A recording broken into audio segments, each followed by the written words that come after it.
Ladies and gentlemen, the 45th and 47th President of the United States, Donald J. Trump.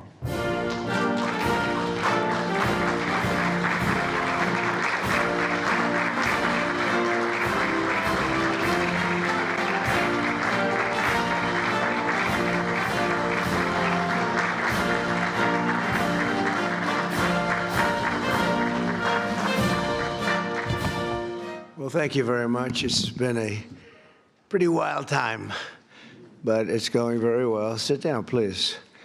And tremendous progress has been made, as you're probably seeing just by watching.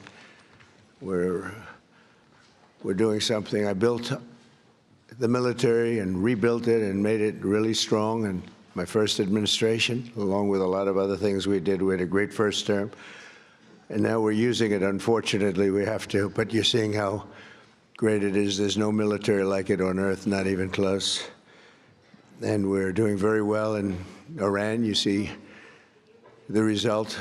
And it's been amazing. We've knocked out 42 Navy ships, some of them very large, in 3 days. That was the end of the Navy. We knocked out their Air Force. We knocked out their communications, and all telecommunications is gone. I don't know how they communicate, but I guess they will figure something out. It's not working out too well. And they're bad people. They're just bad people. When you look at October 7th and beyond October 7th, look at all the killing that they've done over the years, for 47 years. And this had to be done. They were very close to a nuclear weapon. They would have had one if we didn't do our B-2 hit, Midnight Hammer. They would have had it 8 months ago. They would have had a nuclear weapon, and, you know, they're crazy, and they would have used it. So we did the world a favor. And they said, well, how are you doing on a scale of 0 to 10? How are you doing with the attack? And I said, about a 15, I would say, with 10 being the best. But it's something that had to be done, and we're doing it well. And I want to thank everybody involved. I'll be going right after this. I'll be leaving for Dover, very sad situation, to greet the families of the heroes coming home from Iran, coming home in a different manner than they thought they'd be coming home. But they're great heroes in our country, and we're going to keep it that way. There's always, when it comes to war, there's always that. But we're going to keep it to a minimum, I think, Pete, and going to be something, a service that we're really providing, not for the Middle East, but for the world. These were sick people, very sick people.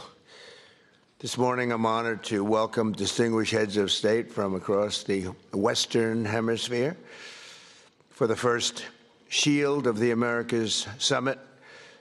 And it's something very, very special. Marco's been working on it very hard, so have a lot of other people, because it's a very important place for us. It's nice to be home. It's very, very important. You know, we go all over the world, 9,000 miles away, 12,000 miles away. I said, how long is this flight? Sir, this flight is 19 hours. I said, oh, that's great. I said, now I have flights that last for 2 hours. I like that better. Much better. But on this historic day, we come together to announce a brand new military coalition to eradicate the criminal cartels plaguing our region. And you have a lot of it. One of the things when we were talking backstage, you were telling me the crime, the cartels, and we're knocking the hell out of them where we can. We're going to go heavier. You saw what we were doing with the boats coming in. The boats, there's not a lot of people coming in by boats anymore. We knocked down drugs coming in by sea. Drugs coming in through water is down 96%. We're trying to find out who the other 4% are, because I think they're the bravest people in the world. Either that or they don't watch television, right? They're either very brave or they're not watching. But we're calling this military partnership the America's Counter Cartel Coalition. And that's what you need. You have cartels. They seem to grow in this region unbelievably rapidly. It has to do with drugs largely. Earlier this week here in Miami, Secretary of War Pete Hegseth, who's right here. Pete, you are fantastic, doing a great job. We're proud of you.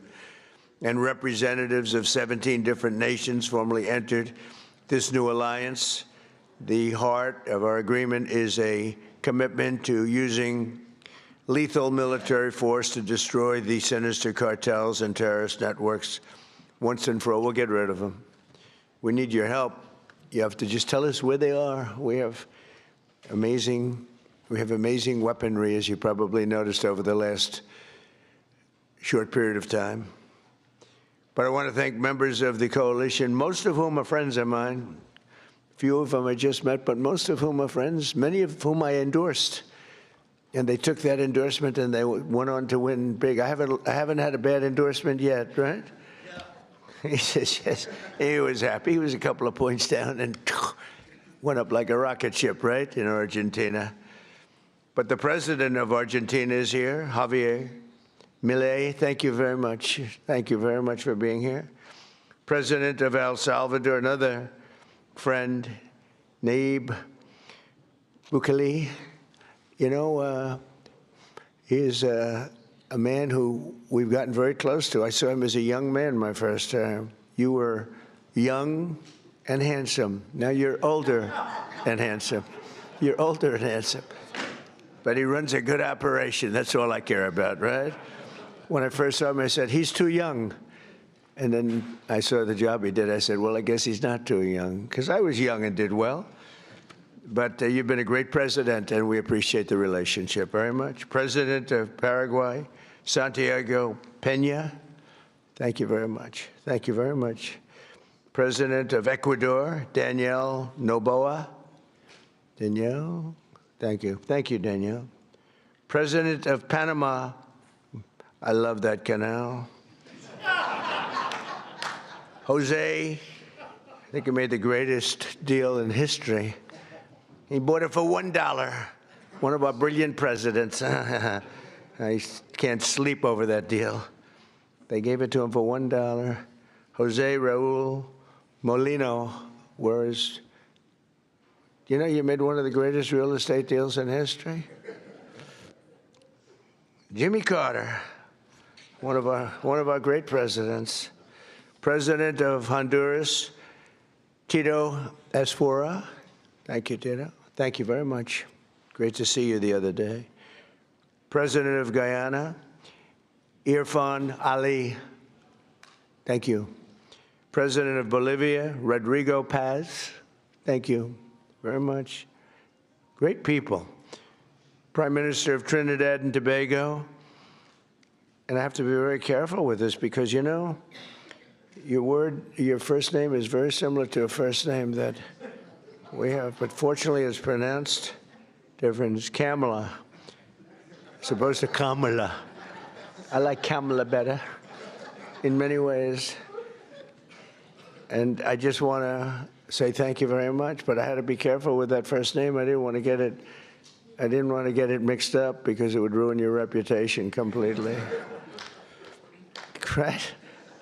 I said, is this the same pronunciation? No, sir, it's a little different. It's Cam, right? Cam, as opposed to Cam. Well, we don't like Cam. President of Costa Rica, Rodrigo Chavez, as well as the President-elect of Costa Rica, Laura Fernandez Delgado. So thank you very much. Thank you very much. And the President of the Dominican Republic, Luis Abinader. And so many of my friends are in the Dominican, including the Sugar King, right? He is indeed the Sugar King. He got a lot of sugar. I don't know if that's good or bad, but he's got a lot of it, right? But we're grateful to be joined as well by the President-elect of Chile, Jose Cast. Congratulations. It's an endorsement. Gave you a little endorsement. I love when I give endorsements and people win. But you know what? They don't lose. You know, I don't know. I guess it would be illegal. Could you imagine if I could say they spend millions and millions and millions of dollars on a campaign? They're losing, and they beg me for an endorsement. I give them an endorsement. They win by 30 points, and I get nothing. if I could sell that, is there a way, do we have any of our legal people here? Marco's close enough. Is there a way I could get paid for that, Marco? I'd make a lot. They spend millions of dollars, and I give it for nothing. I could, even if I put it into the Treasury of the United States, it would be pretty good, right, Marco? But Marco's saying, that's not a good idea. No, but it's an honor to do it. It's an honor to have that power where I can endorse somebody, and even in foreign countries. Here it was, we had one in this week, 124-0 with endorsements, and so that's good. But now I'm doing foreign countries all of a sudden. To say, sir, would you endorse me? And it's an honor. If I like you, I only do it if I think you're good. You know, if I think you're not good, I've turned down many more than I've accepted, believe me. I want to thank Secretary of State Marco Rubio for his leadership in organizing this really important summit. He's fantastic. He's a fantastic Secretary of State.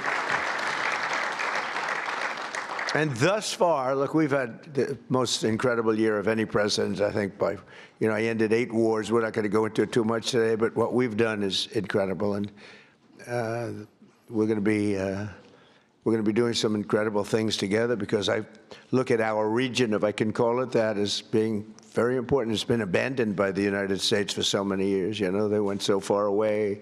They went to these faraway places where they weren't even wanted. And a lot of stupid people, really stupid people. But Marco's going to go down, I think, as the best Secretary of State in history. That's my opinion. Now, I'm a little prejudiced because I like him, too. But I think he's on his way. So you've done 25%. You got 75%. He's got 3 years left. So he's got 25% under your belt. So far, you're leading. You're very leading by just about a smidge over a couple of pretty great ones, right? We've had a couple of pretty great ones, right? But I think he's going to do that. And I think Pete's right there, too. If Pete keeps going, he's going to be something, too. At what he does. All of the nations in this room share the same priorities: security, prosperity, free commerce, and the rule of law. And you want the rule of law. Sometimes your communities don't let you have it because you got some rough communities, right? That's why together we're also forming the Shield of Americas, a new organization to advance these shared priorities in our hemisphere. And we're pleased to be joined as well by Secretaries Pete Hegseth, Scott Bessent. Scott, thank you very much, Scott. Oh, it has to be a big deal if you're here. Well, he controls the purse strings of the country.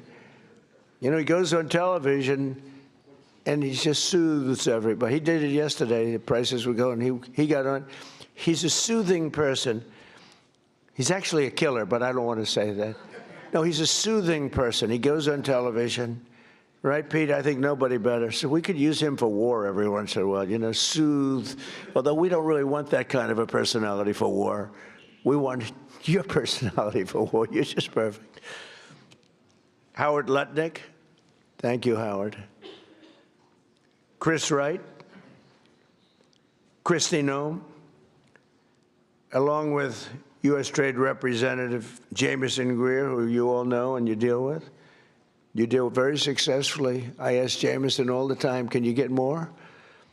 Can you get more? He's the king of tariffs, right? But he's very gentle. We want to be very gentle with our friends, right, Jamieson? Deputy Secretary of State Chris Landau. Chris, where is Chris? I haven't seen Chris. He's fantastic. He was an incredible student. He went to the best schools, and he was #1 in his class at all times. And Marco saw that and saw the talent he's got, and she said, that's the guy I want as a deputy, and I heard you're doing a great job. Thank you very much. Deputy Chief of Staff Stephen Miller. Stephen is, I don't have to tell you anything about Stephen. Everyone knows. There's nothing, Stephen, there's nothing I can say. He's fantastic, that's all I can say. And Senator Bernie Moreno, who's a credible friend of mine, and he ran a great race. He was not given much of a chance. He was running against a person who was there for a long time and was sort of considered a shoo-in, right, Bernie? And we knocked him out. We knocked him out. He's trying to make a comeback, but we took him out. And Bernie's done a great job. For decades, leaders in this region have allowed large swaths of territory in the Western Hemisphere to come under the direct control and transnational gangs have taken over and they've run areas of your country. We're not going to let that happen. We'll help you. And bloodthirsty cartels that impose their will through murder, torture, extortion, drug trafficking, bribery, and terror. And some of you are in danger. I mean, you're actually in danger. It's hard to believe. But we're working with you to do whatever we have to do. We'll use missiles. If you want us to use a missile, they're extremely accurate. Boom, right into the living room. That's the end of that cartel person. But we'll do whatever you need if you want. A lot of countries don't want to do that. They say, oh, sure, I'd rather not have that. I'd rather not have that. I believe they could be spoken to. I don't think so. Many of them don't want, and that's okay, too. You're going to do you. But if you need help, you're going to let us know, okay? Many of the cartels have developed sophisticated military operations, highly sophisticated. In some cases, they say they're more powerful than the military in the country. We can't have that. These brutal criminal organizations pose an unacceptable threat to national security, and they provide a dangerous gateway for foreign adversaries in our region. And we don't want them near our country either. We don't want them to come in. They're cancer, you know. They're cancer, and we don't want it spreading. We have a very strong border. You know, we have a border now where for 9 months, 0 people have been able to come through. It's hard to believe, actually, because we went from 25 million people coming in over the Sleepy Joe Biden, one of the worst presidents in history of the world. He was the worst president in the history of our country. We've had some pretty bad ones. Recently, we've had some pretty bad ones, but he's the worst. But he would go down as one of the worst in the world. I'm going to up his category now. It's horrible what he did. And what he didn't do was probably worse than what he did. Every leader here today is united in the conviction that we cannot and will not tolerate the lawlessness in our hemisphere any longer. The only way to defeat these enemies is by unleashing the power of our militaries. We have to use our military. You have to use your military. You can't fight these people with... And you have great police. You have some great police, but they threaten your police. They scare your police. You're going to use your military. In many cases, our forces have already been working closely with yours, and the United States looks forward to deepening and expanding that cooperation in the months ahead. And it's so good that we got to know so many of you. I mean, we're so many. And I'd love to get to your countries at some point. Marco loves going to your countries. He's always at one of these countries. He likes your countries the best, okay? You know, where are you? I'm in Chile. Oh, good. How's Chile doing? Good. He likes it. He feels very calm. We all like him, right? It helps. He's got a language. He's got a language advantage over me, because I'm not learning your damn language. I don't have time. I was okay with languages, but I'm not going to spend time learning your language. That much I won't do. Just give me a good interpreter. Interpreter, very important. And I know if somebody's good.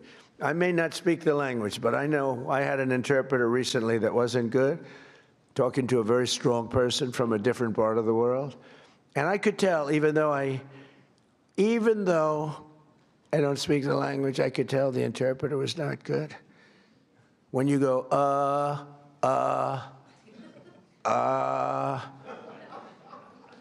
when I give a long, flowing, beautiful sentence, and in this case it was a woman, and she gave it in about 1/4 the time, I said, well, their language may be efficient, but it's not that efficient. And I could also tell when I have great interpreters. Interpreters are very important. You know, you have a bad interpreter. You think you're doing well?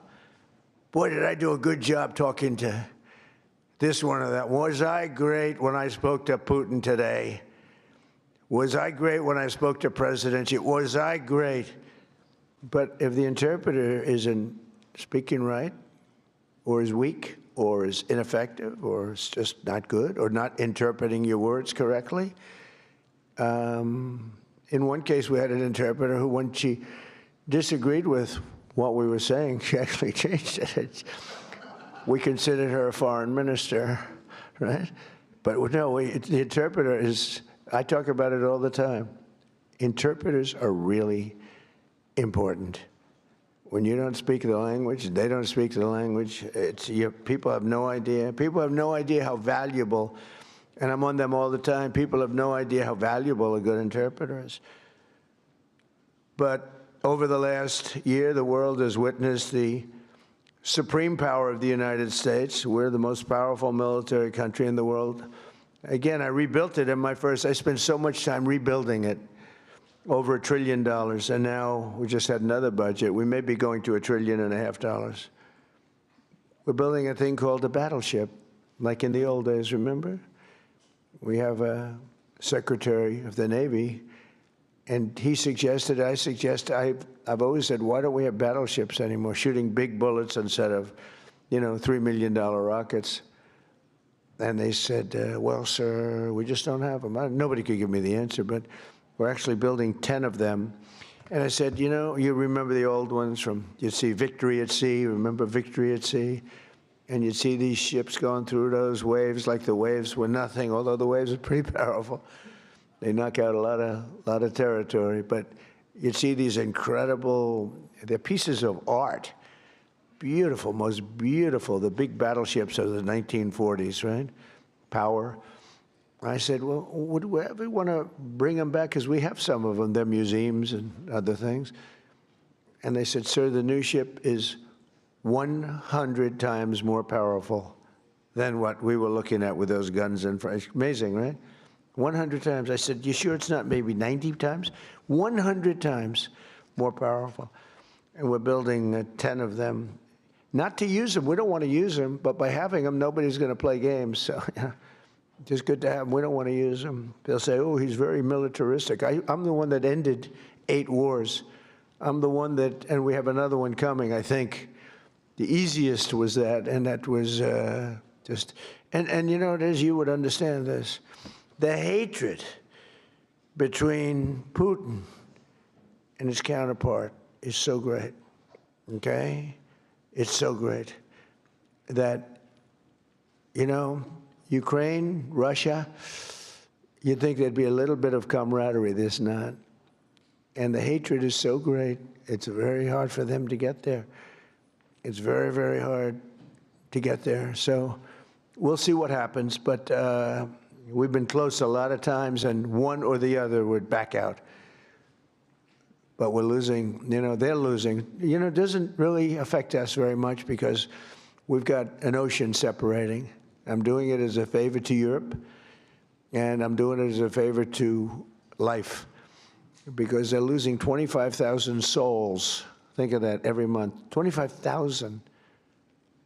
Last month, 31,000, both sides, 31,000 people died, mostly soldiers. So I have an ability to get those things done, to bring people together, and I did great with so many. India, Pakistan, that was going to be a disaster. That was raging for a number of days. I did that through trade. I used tariffs and trade, and it was amazing. But we did amazing. One was 32 years, one was 34, and one was 37 years, and we got it done very quickly. And we'll get this one done too. But the hatred is, hatred's an amazing thing. People do bad things, and people don't get things done when the hatred is too great. That's a lot of it.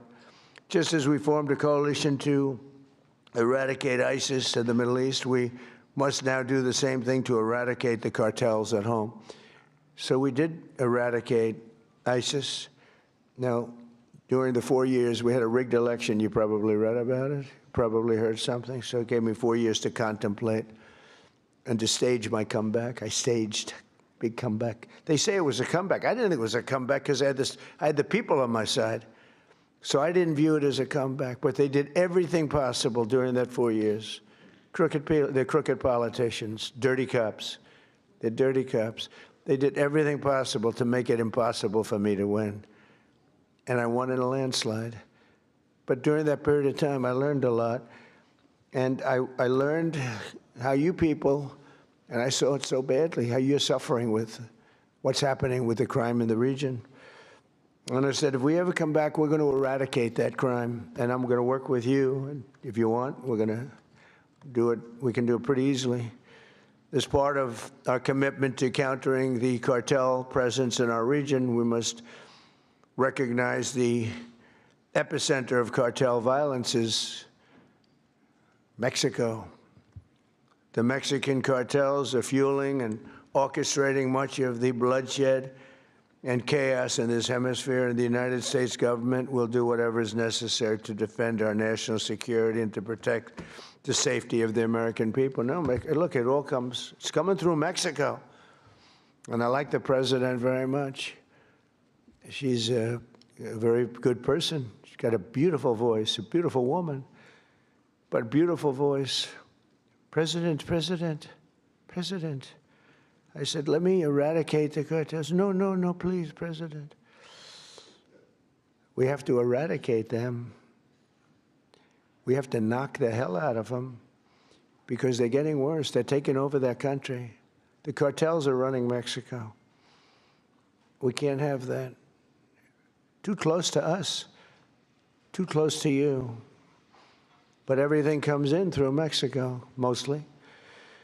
At the same time, all of us must recommit to ensuring that law and order within our own nations, and that includes showing zero tolerance for the gang activity, tremendous gang activity in Venezuela. That's in much better shape than it ever has been. We've developed a great relationship in Venezuela.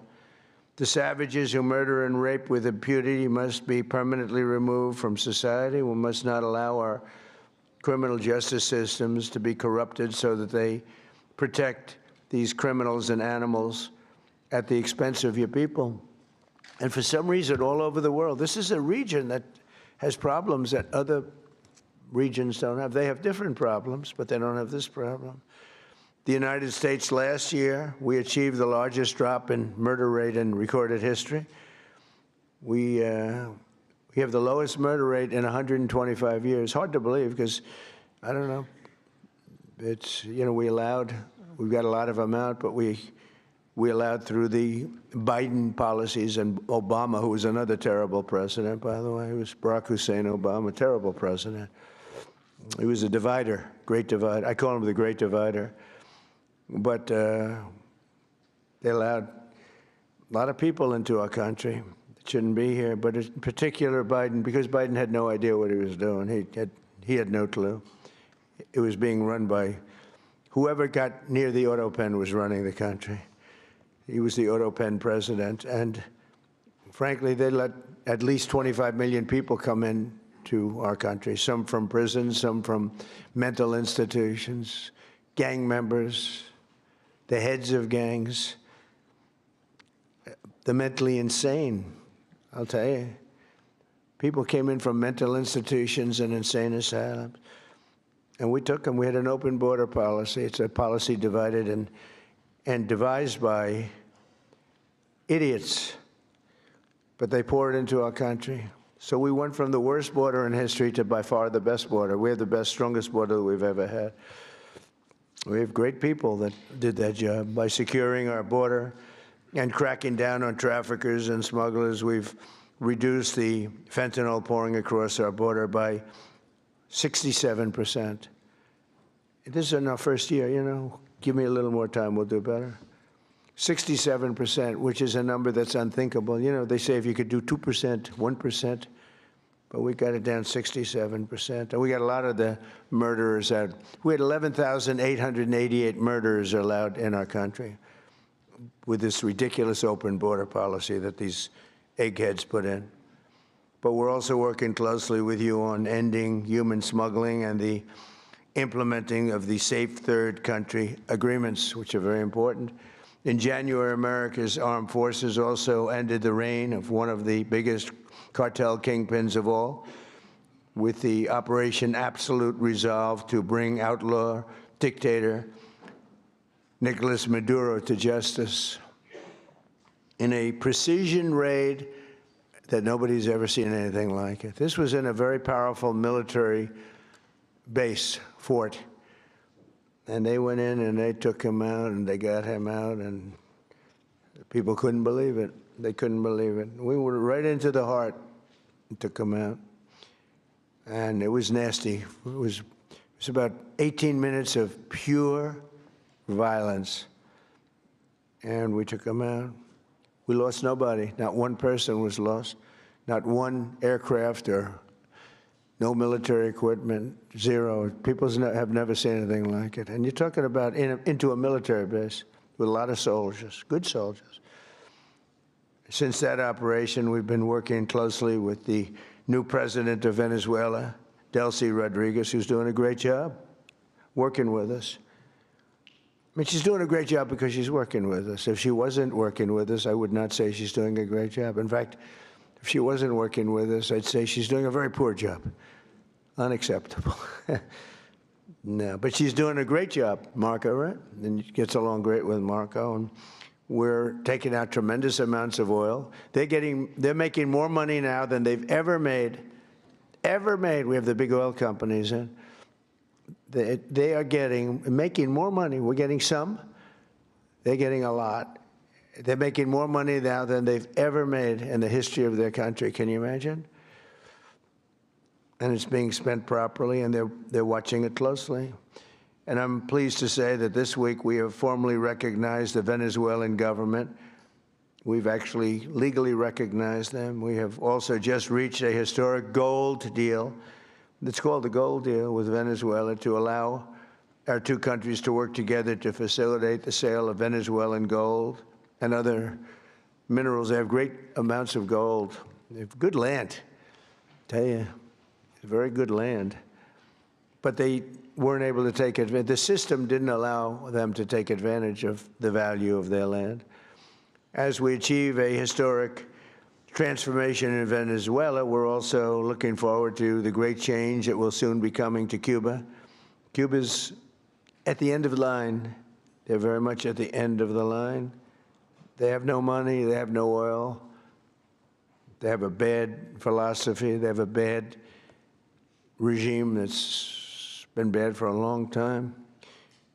And they used to get the money from Venezuela. They get the oil from Venezuela. But they don't have any money from Venezuela. They don't have any oil. They don't have anything from... People can't even... They land in Cuba. They can't get gasoline to fly out. They have to leave their planes behind. And they want to negotiate, and they are negotiating with Marco and myself and some others. And I would think a deal would be made very easily with Cuba. But for 50 years I've been hearing, as a little boy, I'd be hearing about Cuba. Cuba's a disaster. But I've been hearing so much about Cuba. But Cuba's in its last moments of life, as it was. It'll have a great new life, but it's in its last moments of life the way it is. And but our focus right now is on Iran. And we'll do that. I would say, what will you do? Take about 2 days off, Marco? No, he won't. Maybe an hour. He'll take 1 hour off, and then he'll finish up a deal on Cuba. That'll be an easy one. But it'll be the entire region that we're doing that. Many of you have come today, and they say, I hope you can take care of Cuba, because you've had problems with Cuba, right? You mentioned. I was surprised. But 4 of you said, actually, could you do us a favor? Take care of Cuba. I'll take care of it, okay?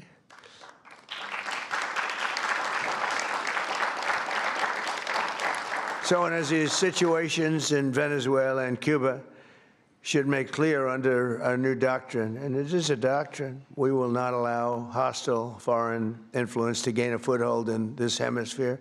That includes the Panama Canal, which we talked about. We're not going to allow it. And together we'll protect our sovereignty, our security, and our cherished freedom and independence. And just in finishing up, the nations gathered here today are filled with unlimited potential. You have tremendous potential. It's a great part of the world.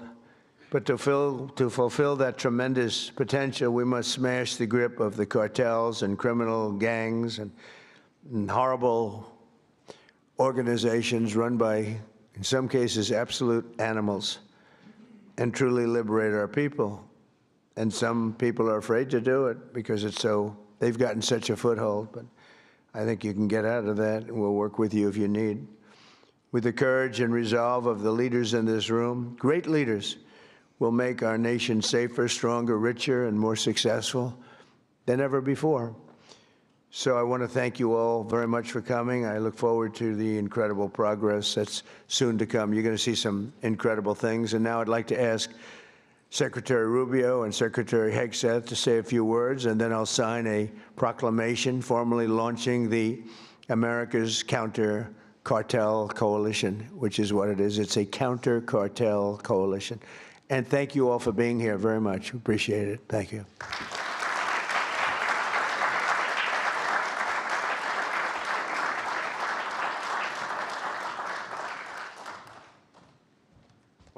Thank you, Mr. President. I want to thank all the leaders that are here today. I'll be very brief. First of all, Mr. President, thank you for making this region a priority. We've had successive American presidents say that the Western Hemisphere is going to be a priority, and they never do it. And the President has made it a personal priority.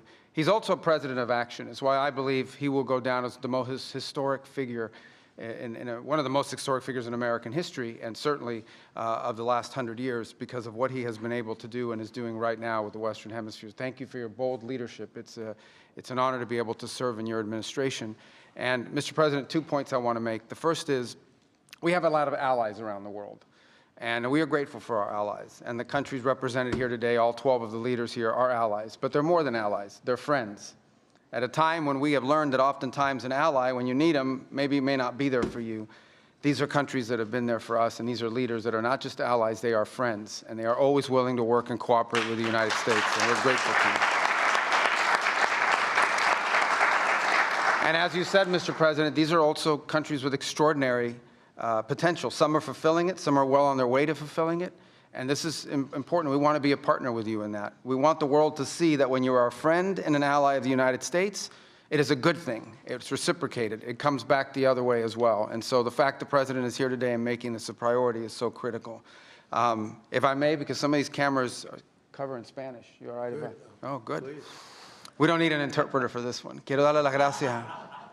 I think I'm a good interpreter. You'll find out in a second. But las gracias a los países que están aquí hoy. Estos países, primero, el presidente ha hecho esta región una prioridad en su administración. Hay muchos presidentes que han dicho que lo van a hacer, pero él lo ha hecho y se lo agradecemos. Y muy agradecido a los 12 países que están aquí hoy. Estos son países que no solamente son aliados, son amigos.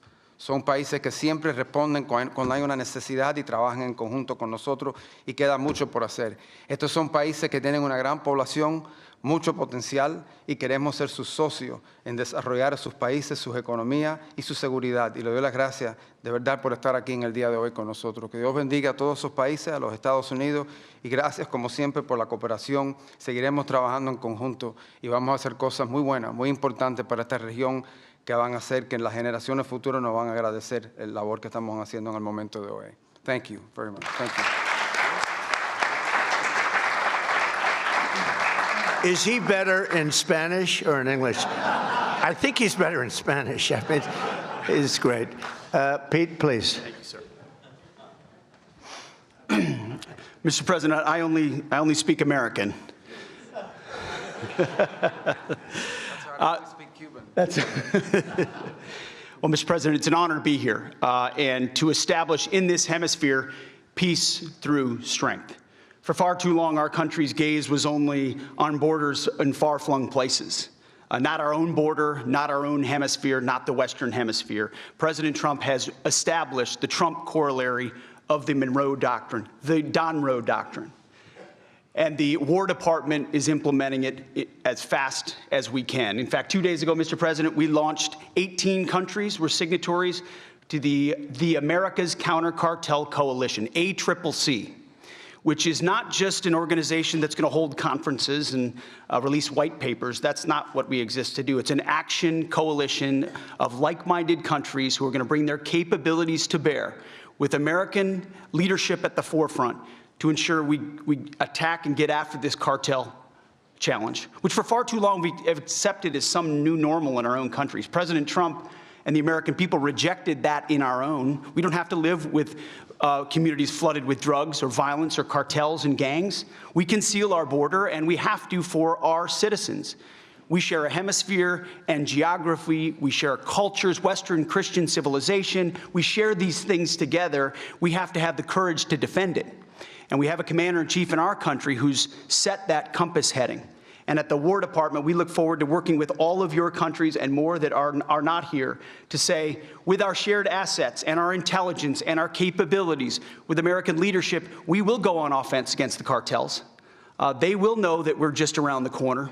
Whether it's drug boats or on land, the America's Counter Cartel Coalition, the ACCC, will be a force for good, for peace through strength in this hemisphere. And we look forward to working with your great countries. Thank you very much. Thank you, Mr. President.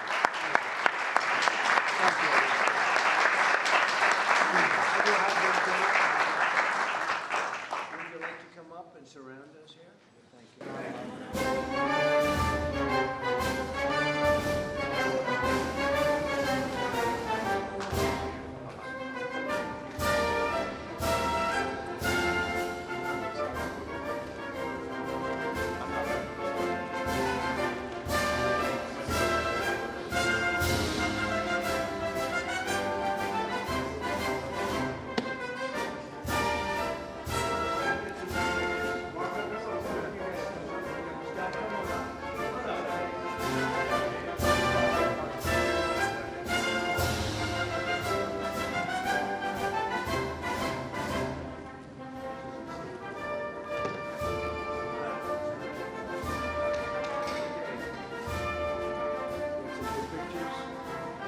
Big deal, actually.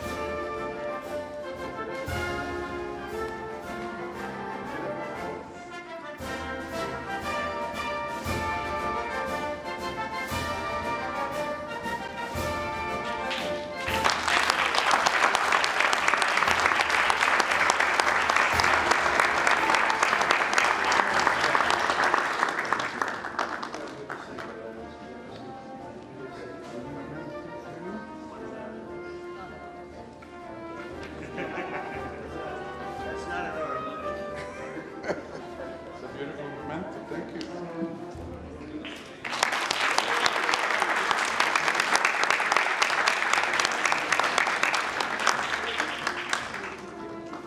Thank you very much, everybody.